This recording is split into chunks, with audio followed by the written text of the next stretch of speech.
Hi friends, I recently relaunched my YouTube channel and there were a lot of queries. People were asking me why there is nothing available on 498A. There were a lot of queries which started flooding my WhatsApp on 498A. So I listed few questions, and be assured if you watch this video till the end, most of your questions would be answered. But if you still have any other questions, you can write in comment section and I'll try to answer that. The very first question which I have encountered about, or a myth about 498 is that it can not be filed after 7 years of marriage. I don't know how and why this myth is perpetuated, and there are people who are seasoned, who are men's right activists, and they also come to me and ask me the same question.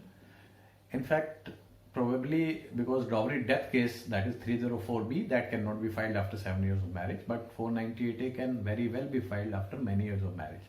There are instances where people after 10, 15, 20 years of marriage have also been hit by 498A. So this is totally a myth. 498A can definitely be filed after 7 years of marriage. Another question, the second most frequent question is, which I encounter, is that whether 498A and dowry harassment the same. Well, dowry harassment does attract 498A, but 498A goes much beyond dowry harassment. So if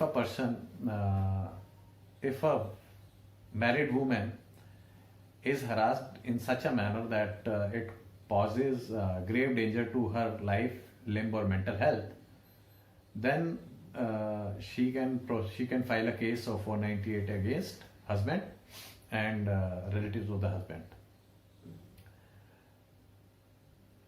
498A also says that if a woman is harassed for any kind of property by husband or any relative of the husband, then also 498A is attracted. In 99% of the FIRs, or nearly 100% of the FIRs, they mention only about one thing, that the woman was harassed for car, bike, flat, property, cash. So essentially it is solely about dowry, and that is why I say that whenever I read something about dowry, I think it is more or less a fake case, because these things in normal society has ceased to occur. Now there comes a question about fear of arrest. Most of the people say that now arrest is not possible under 498A or 406 cases. Some people are still frightened about the arrest. So this question cannot be answered in entirely without reading the FIR. There are sections which are now attracted, because in plain vanilla 498A 406, as per the directions of Supreme Court and various high courts, generally for 41A notice has to be provided and arrest should be avoided. However, now the new complaints are coming with allegations of 377, that is unnatural sex, attempt to rape on brother or father of the husband, molestation cases on various relatives of the husband.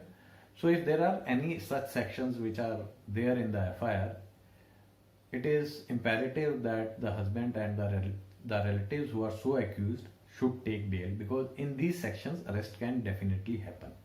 Though in plain vanilla 498A, generally 41A notice is given by the police, but here again I would say that you should consult the lawyer in your city, in your state, what are the practice there.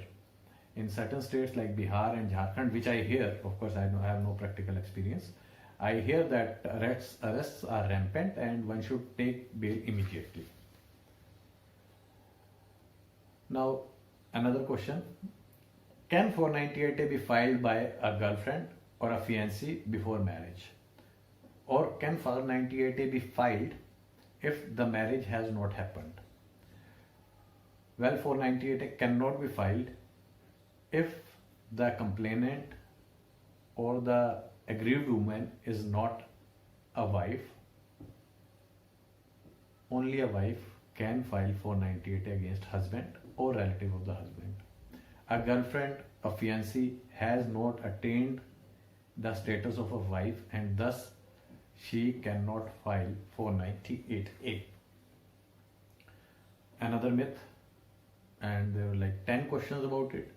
Can 498A and domestic violence cases run in parallel? Yes, 498A as well as domestic violence cases can run in parallel because the relief or punishments are different. 498A punishes the crime, whereas in domestic violence there are certain reliefs which are given to aggrieved women. These reliefs are right of residence, maintenance, compensation, child custody. So these kind of orders can be given to a aggrieved woman, whereas in 498 only punishment can be meted out to the accused. I also encounter this question: is it necessary that husband or all the accused has to attend all the dates in 498A case? Well, till recently, yes, that was the case. That in criminal trial, all the dates had to be attended by all of the accused. But after Rajesh Sharma judgment, there has been certain leeway which has been given to the accused, and discretion rests with the magistrate. If the accused put an application seeking that their attendance should be dispensed with, the magistrate can take a call on it and can dispense with the compulsory or mandatory presence of the accused in this criminal trial. But I would say practically it is necessary that at least one of the accused should attend each and every date of any trial. Their benefits are many out of it, but that we'll discuss at some other time. Now, most men, and this is again a very frequently asked question, most men ask me how they can prove their innocence in 498A and whether the onus of proving that they have not demanded dowry or they have not harassed the woman is on them. No, it is not the case. The onus of proof is on the prosecution, that is state, to prove the case beyond reasonable doubt.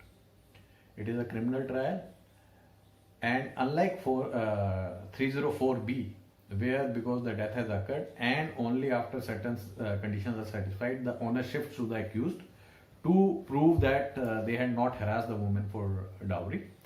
Here, the complete onus from the very beginning to prove the guilt of the accused is on the prosecution. That includes witnesses and the state machinery.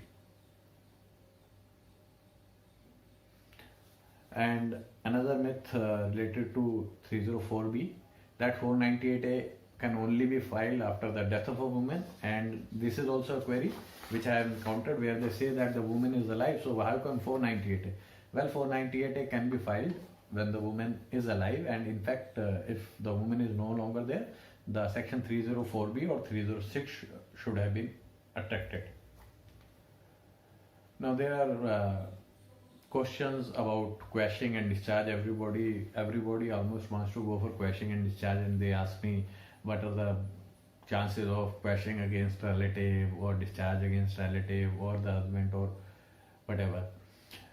So friends, both discharge as well as quashing happens on legal grounds and solely on legal grounds. So if those grounds are made out in your petition or the application, then only you should try to venture for it. Otherwise, you should not. You would better wait till the charge sheet and then fight this case. So these are very frequent questions which I have encountered about 498A.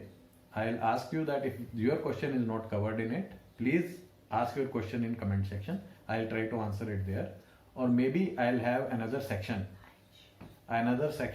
video on the same. Also, if you like this video, please subscribe to my channel and share it further.